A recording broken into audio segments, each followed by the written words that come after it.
I think a lot of people have checked out on mainstream comics. I'm not talking about indie books. I think indie books are actually doing quite well.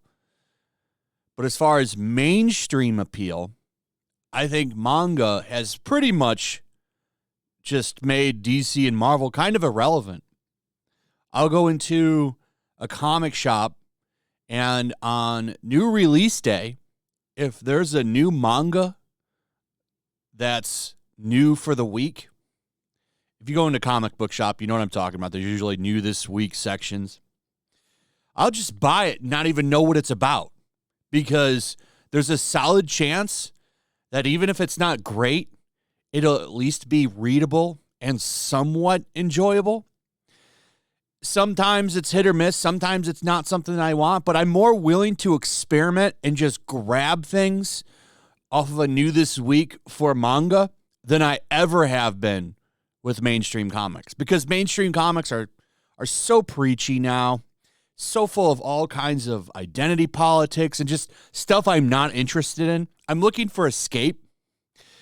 Like there's this one that came out this week called, I think it's Alice in Borderland. I don't know anything about it. Haven't read it yet, but I saw that it was new and I grabbed it. It's like, okay, I'll check this out. Let's see what it's all about.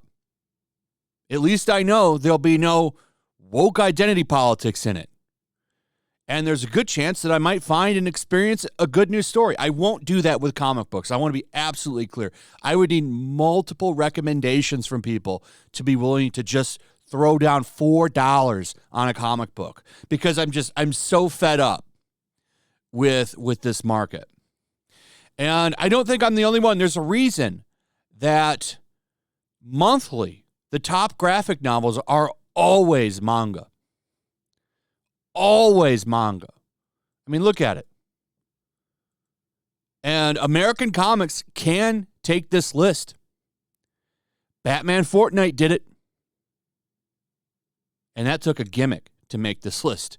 They needed a digital code and Fortnite in the name. The most popular game in existence.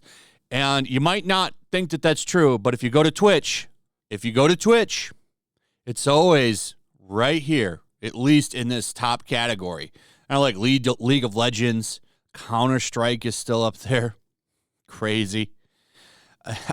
Grand Theft Auto 5 is still up there. Elden Ring's still up there. This is how you kind of judge the popularity of a game. Where is it on this list? How many people are watching it? This is how many people are interested in these games. And it's not the most reliable metric, I get that, but I think it's a good indication on what's going on. So Fortnite helped that book sell. Now, why am I talking about mainstream comics? Well, Pride Month is coming up. I think one of the reasons that mainstream comics is hurting so bad is because of mainstream media and stuff like this. Like it or not, like these two companies, Marvel and DC, want the attention of Gizmodo, the site I'm using right now, Variety, Entertainment, whatever. They want these companies to promote their books. And when they do this kind of stuff, they get it. However, sometimes it's just not enough. Marvel doesn't have enough gay books for Pride Month. I'm not kidding. DC has a shitload. All kinds of books focused on LGBTQIA plus celebration. Marvel has like 2 books. And because of that, they're being panned by the mainstream media. Well, you don't have enough books here.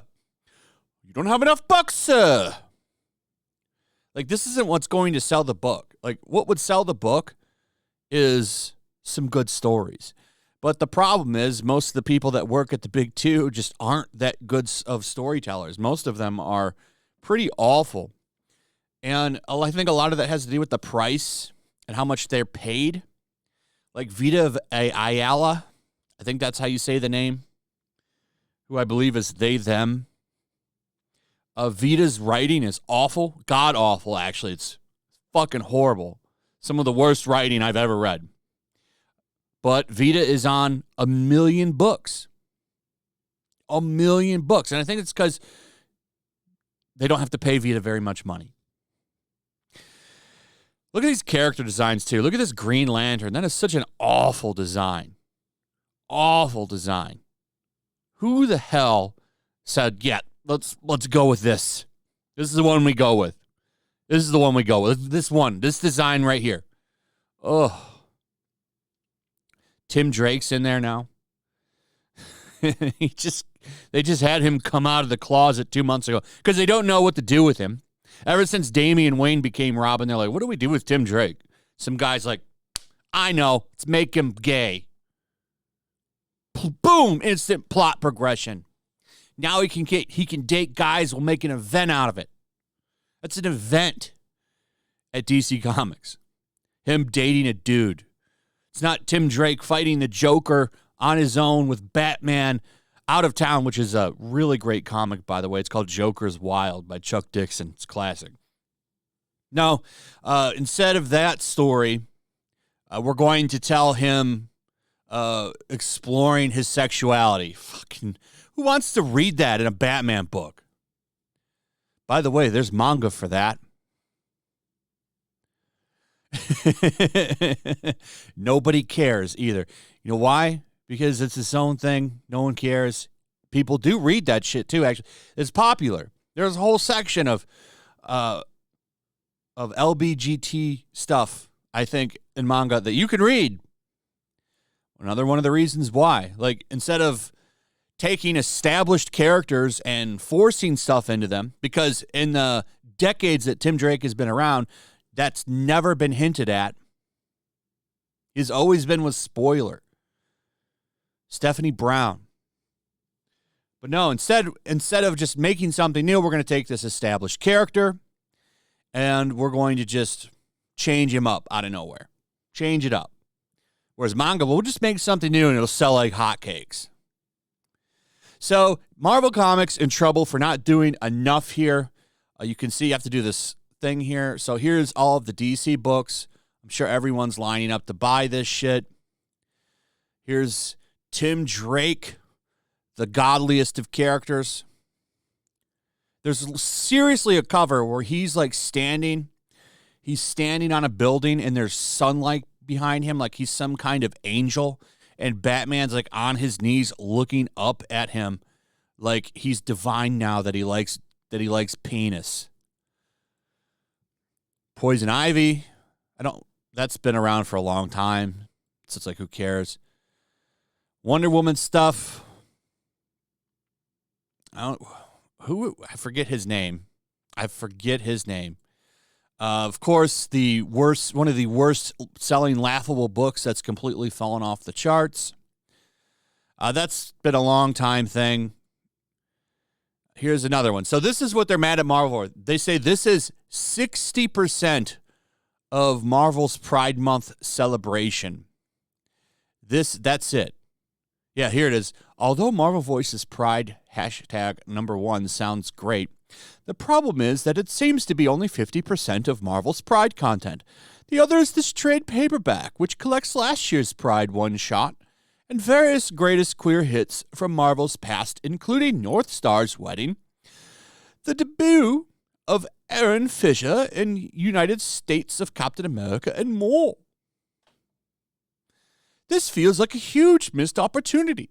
All things considered, given the wealth of these characters whose stories have begun playing out across other series at Marvel, instead of simply patting itself on the back for past moments and collections, why not, like DC, take the chance to put even more of these heroes in the spotlight and tell these with new tales and series? The X-Line alone is dying to give more of these mutants their time to shine on Krakoa, for example. But so far, it seems like Marvel has a bit of a missed opportunity. One that especially stings, given the recent missteps of its parent company. And I don't even need to click this link to tell you it's probably going to go to whatever the hell is going on in Florida. Like I said in my last video on this, I don't live in Florida, so I don't really care what's going on in Florida. I care about what's going on in my own local politics, as you should as well. A lot of people don't listen to what's going on in their own local politics. So Marvel getting shamed because they're only putting out a trade paperback and this. It's not enough. They need to have all of this stuff like DC. Anyway, I'll be reading some manga. Let me know what you think.